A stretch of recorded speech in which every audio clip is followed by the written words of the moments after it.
আসসালামু আলাইকুম। Hello everyone, আমার পরাণের ভাই বোন। ভিডিওটা শুরু করেছি আমার ভাইয়ের ছেলেরা, মানে আমার ভাতিজারা মাদ্রাসায় পড়ে, যমজ দুই ভাই। ওরা আমার কাকার মৃত্যুতে কোরআন তেলাওয়াত করেছিল, সেটা দিয়ে। এটা আমার খুব ভালো লেগেছিল। শুনতে থাকেন কোরআন তেলাওয়াত। আর এরপরে হুজুর ওদেরকে কিছু মশলা দিয়েছিল কোনভাবে পড়বে সেটা। হুজুর যেহেতু চাইছিল না তাকে ভিডিও করি, তাই তাকে অল্প একটু নিয়ে পরে আর নেয়। যাই হোক, যেহেতু ভিডিও করে ফেলেছিলাম। আর এরপরে এই যে আমরা রোজার ইফতার খুলেছি, ইফতারিতে কি কি ছিল সেটা আপনাদের মাঝে শেয়ার করলাম। গ্রামীণ পরিবেশে কিন্তু এভাবেই ইফতার হয়। তাই তো গ্রামীণ পরিবেশে ইফতারের আয়োজন কেমন হয় দেখেন। এই যে এখানে কিন্তু আমার ভাইয়ের বউ আলুর চপ, বেগুনি, পেঁয়াজু, তারপরে শাক দিয়ে বানায় সবজি, যেটাকে বলে সবজি। তারপরে চলে গেছিলাম মেহেন্দি লাগাইতে। এই যে আমি যেহেতু টিউব মেহেন্দি কখনোই লাগাই না, তাই একটু পাতা বেটে দিয়েছিল আমার ছোট কাকার মেয়ে। মার্শাল্লাহ, ও অনেক বড় হয়ে গেছে আর অনেক মিশুক। ও আল্লাহ ওকে ওর মনের সকল ইচ্ছা পূর্ণ করুক, ও যেন ভালো থাকে সব সময়, এই দোয়া করি। আর এই যে মেহেন্দি বেটে দিয়েছিল, পরে হাতে লাগিয়েছিলাম। যদিও আমার হাতে অত বেশি কালার হয় না কখনোই, কোনো দিনেই।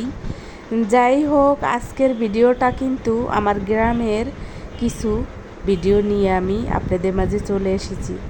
আমার গ্রামের অনেক ভিডিওই করা আছে, পর্যায়ক্রমে আমি আপনাদের সাথে সেগুলো শেয়ার করব।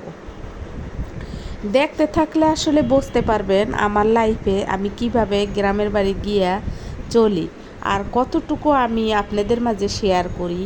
এর থেকেও কিন্তু অফ ক্যামেরায় অনেক কিছু হয়, সেগুলো সম্ভব না তোলা। তার কারণ আমি যখন গ্রামের বাড়ি যাই, আমি আপনাদেরকে বুঝাইতে পারবো না।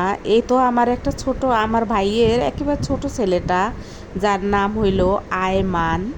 ওর নামটা আমরা রেখেছি আয়মান, কিন্তু আমার ভাই জন্ম নিবন্ধনে লাগিয়ে দিয়েছে আরমান।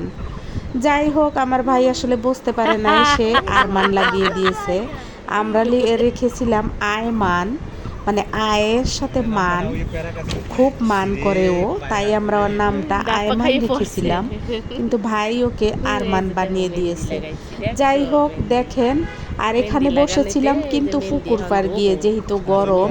এটা কিন্তু আমার বাবার বাড়ির পুকুর। এই পুকুরটার কিন্তু চারোপার বান্ধানো, চারোপারেই আপনাদের মাঝে শেয়ার করা। আপনারা বুঝতে পারছেন কিনা জানি না। তবে এখানে আমার ছোট কাকার ছোট ছেলে, নাম হয়েছে মোহাম্মদ মুসা খান। ও একটা চালি পাতিয়েছে যেখানে বসে সবাই বাতাস খায়। সেখানে গিয়ে একটু বসেছি। বাড়ির থেকে, ঢাকা থেকে গিয়েছিলাম বাড়িতে একটু নির্জন নীরব থাকবো, কিন্তু সেটা কখনোই সম্ভব না। ভেবেছিলাম যে আমরা ভাই বোন বড় হয়ে গেলে হয়তো আর কোনো ঝামেলা থাকবে না, কিন্তু এখন দেখি যেখানেই যাই আমার এইরকমই লোক থাকে আশেপাশে। মাশাআল্লাহ, আলহামদুলিল্লাহ, তোবারাকাল্লাহ। আল্লাহ আমাকে এরকম আমার আশেপাশে যেন সবসময় লোক থাকে। আমি যতই লোকদের সাথে গালাগালি করি বা রাগারাগি করি, ওরা কিন্তু আমার আশেপাশে ঘিরেই থাকে। আমি জানি না কেন এটা হয়। আর আমার সাথে আমার এই ভাইয়ের ছোট ছেলেটা একেবারে লাগামহীন লেগে থাকতো। আমার খুব ভালো লাগতো ওর খুনসুটি আমার সাথে। ওর পেটে যে কত কথা আছে, যদি সব আপনাদের মাঝে শেয়ার করতে পারতাম তাহলে বুঝতে পারতেন। যাই হোক, আজকের পরিবেশটা আপনাদের কেমন লাগে, এটা হয়তো 3 বৈশাখ যাবে। বৈশাখ মাসে এইরকম রৌদ্র থাকে, এটা কিন্তু আপনাদের মেনে নিতে হবে। আর বৈশাখে কিন্তু অনেক গরম থাকে। দেখেন, আমি আমার গ্রামীণ পরিবেশে বসেছিলাম আর আমার ছোট কাকার ছেলে ভিডিও করে দিয়েছিল আমাকে। যদিও ক্যামেরা এভাবে ধরাতে মুখটা কালো এসেছে, কারণ রৌদ্রটা তো, সূর্যটা ওপাশে, এপাশ থেকে করলে এরকমই হবে। যাই হোক, দেখতে থাকেন আমার আজকের ভিডিও। দেখলে কিন্তু আপনাদের ভালো লাগবে। আর ভিডিওতে নয়েজ থাকবে, এটাই স্বাভাবিক। চারিপাশের অনেক কথাও থাকবে, সেগুলোও উপভোগ করেন। এই তো দেখেন, এত ভালো লাগে আমার এই গ্রামের পরিবেশ, আমি আপনাদেরকে বুঝাইতে পারবো না। যতই যাই ততই বেশি ভালো লাগে।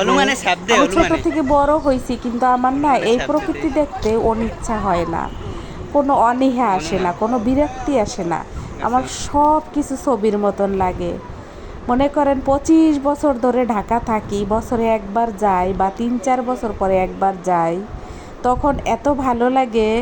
বিশেষ করে 3 দিনের বেশি তো থাকতে পারি না, জোর গেলে 4 দিন। কিন্তু বাবার বাড়িতে এবার একটু বেশি থেকেছি, কারণ এবার যেহেতু আমার কাকা মারা গেছে, আমার খালা মারা গেছে, তাই আমার শ্বশুর বাড়ি যাওয়া লাগে নাই। আমার হাজব্যান্ড কোনো রকম ডিস্টার্ব করে নাই, এ বাড়িতেই সময়টা কাটিয়ে দিয়েছিলাম, শ্বশুর বাড়ি যাই নাই। তবে ইচ্ছা আছে কোরবানির সময় শ্বশুর বাড়ি হয়তো বা যাব, যেহেতু শাশুড়িটা বয়স্ক মানুষ, যেহেতু শাশুড়ি বয়স্ক, যেতে তো হবেই। চেষ্টা করব এর মাঝে একদিন ছুটি নিয়ে যাওয়ার, আপনাদের মাঝে শেয়ার করব যদি যাই, আর যদি না যাই তাহলে হয়তো শেয়ার করা হবে না। আর এই যে দেখেন আমার গ্রামটা কিন্তু এইরকম, এটা কিন্তু আমার বাড়ির পূব পাশের গ্রাম, আমার বাড়ির পূব সাইডে এইরকম। আমার বাড়ির দক্ষিণ সাইডে কিন্তু কবরস্থান, ঈদগাহ, আবার হইল আমাদের ঈদগাহের মসজিদ। এরপরে কিন্তু খেয়েছিলাম একটু চা, এটা ছিল ঈদের দিন সকালবেলার চা। খুব ভোরে যেহেতু উঠেছি, ভাইয়ের বউ 2 কাপ চা বানাইয়া আমাদেরকে দিয়েছিল। চা খেয়ে শুরু করেছিলাম সকালটা। এভাবেই কিন্তু আমি আমার গ্রামের কিছু কিছু অংশবিশেষ আপনাদেরকে দেখাবো। আর যেদিন আমি বাড়ি গিয়েছিলাম সেই দিনের ভিডিও হইল এই যে রাত 12টা পর্যন্ত মানুষের খাওয়া দাওয়া চলতেছিল। যারা এই জানাজায় অংশগ্রহণ করেছিল তাদের সবাইকে একে একে খাওয়া দাওয়া করিয়ে পরে বিদায় করা হয়েছিল। তারপরে তো আপনারা আর মিলাদের ওই অংশবিশেষ তো দেখছেন, যেহেতু মিলাদ মসজিদে হয়েছে, বাড়িতে শুধু খাওয়া দাওয়া হয়েছে। আর সবাইকে কিন্তু আমি খাওয়া দাওয়ায় রাখি নাই, তার কারণ ফিমেলদের কোনো ভিডিও আমি ছাড়ি নাই, অল্প পার্সন ভিডিও ছেড়েছি, সবগুলা টেবিলও আমি ভিডিও করি নাই। তার কারণ কিছু সংখ্যক লোক আমি ভিডিও করেছি, বাকিগুলা কিন্তু অফ ক্যামেরায় ছিল। আর এটা ছিল অনেক বড় একটা বাঙ্গি এনেছিল ফুট আমার ভাই, যেটা আমি কাটার আগে করতে পারি নাই, কাটার পরে করেছি। আর এই যে দেখেন রাত 1-1:30টার সময় ঘুম থেকে উঠে ওয়াশরুমে যাব, ছিল ব্যাঙ, যেটা দেখে আমার মেয়ে খুব ভয় পায়। এই যে ব্যাঙ, এই ব্যাঙগুলোর নাম কি আমি জানি না, তবে এটা গ্রামের বাড়িতে একদম সব সময় থাকে। এই ব্যাঙগুলার ভয়ে আমিও ছোটোবেলায় ঘর থেকে বের হইতাম না। এই যে দেখেন চলে গেল। আর এই যে গাছ থেকে আম পড়ে পড়ে থাকে, টিনের চালে এই আমগুলা পড়ে। পরের দিন সকালে বাড়ি যেদিন গিয়েছিলাম, পরের দিন সকালে খাটটা দেখে বুকের ভিতরে একেবারে চিপকে উঠেছিল, এত বোবা কান্না করতেছিলাম ভিতরে, খুবই খারাপ লাগতেছিল। এই খাটেই নিয়েছিল আমার কাকাকে কবরস্থানে, খাটটা দিয়ে আসে নাই, তাই তো খাটটা আপনাদের মাঝে একটু শেয়ার করলাম। পরের দিন সকালে আমাদের বাড়ির পরিবেশটা এরকম ছিল। উপরের ছাউনিটা খোলে নাই, উপরের ছাউনিটা খুলবে, তার কারণ যেহেতু আগামীকালকে ঈদ, এই জন্য উপরের ছাউনিটা খুলে দেবে, আবার পরে লাগিয়ে নেবে। এই তো এই হইল আমার বাড়ির পরিবেশ, এইটাই হইল আমার বাড়ি। আমার বাড়িটা অনেক বড়, কিন্তু ঘরগুলা এই যে এরকম। এটা আমার সেজো কাকার ঘর, এটা আমার সেজো কাকার খাওয়ার ঘর, এটা আমার সেজো কাকার রান্নাঘর। এই হইল আমার সেজো কাকার সাইড। এরপরে আসেন আমার বাড়ির আর অন্য অন্য, ওই যে আমার ছোটো কাকার গরু ঘর, ওটা আমার মেজো কাকার গরু ঘর, এটা আমার ছোটো কাকার ঘর, ওটা আমাদের ঘর, ওটা আমার মেজো কাকার ঘর। আর এই হইল আমাদের বাড়ি। এই তো আপনাদের মাঝে পুরা বাড়িটা আমি দেখিয়ে দিলাম। আমাদের বাড়ির ভিতরটা এরকম, বাড়ির চারিপাশে কিন্তু এই যে আমার বাড়ির পশ্চিম সাইডে আমি যে খালটার কথা আপনাদেরকে বলি, যে ভাটা জোয়ার গোন এবং ভাটি, ভাটি জোয়ার গোন যেটাকে বলা হয়, এই যে দেখেন এখন কিন্তু পানি এসে ভরে গিয়েছে এই খালটাতে। এই খালেই কিন্তু আমরা গোসল করি, যেটাকে ছোট নদী বলা হয়। ছোট নদী আসলে বাঁকা আঁকা বাঁকা, এটা কিন্তু তেমাতা। ও যে পশ্চিম দিকে গেছে, এটা ডান দিকে উত্তর দিকে, বাম দিকে দক্ষিণ দিকে, এটা হলো তেমাতা। এখানেই আমার মেয়েটা পড়েছিল পানিতে। যদি আমার মেয়েটা সেদিন মারা যাইতো পৃথিবীর বুকে হয়তো আমি বেঁচে থাকতাম না। এই সেই তেমাতা যেখানে আমার মেয়ে অনেকটাই পানি খেয়েছিল পড়ে গিয়ে। আমার মেয়েটাকে আমি 8 মাস বাড়িতে রেখেছিলাম। সে যখন অষ্টম শ্রেণীতে পড়ে তখন আমি তাকে 8 মাসের জন্য বাড়িতে রেখেছিলাম।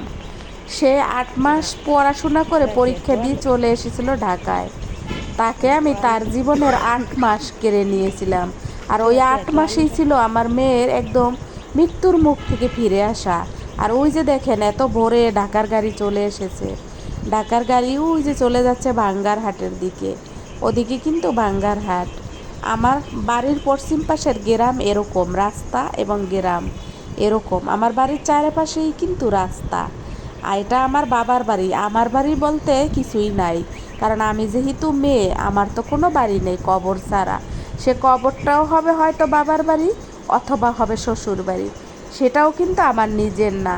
মেয়েদের আসলে নিজের বলতে কিছুই নাই। যাই হোক, আমি আপনাদের মাঝে কিছু কথা শেয়ার করলাম। আর এই যে দেখেন শান্ত পরিবেশ, কারণ এত ভোরে উঠেছি। গ্রামের বাড়ির মানুষ একটু দেরি করে ওঠে, আমরা শহরের মানুষ 4টার আগে উঠে যাই, কিন্তু গ্রামে 7:30 বেজে গেলেও অনেকে ওঠেই না। আমার কাছে তো মনে হয়েছিল সূর্যটা চলে এসেছে, কিন্তু আমার বাড়ির আত্মীয় স্বজন যারা, ওদের মনেই হয় নাই যে সকাল হয়েছে। যারা নামাজি তারা তো নামাজ পড়েছে, যারা নামাজি না তারা তো পড়ে নাই। তাই বাড়িটা একেবারে নীরব, সভ্য।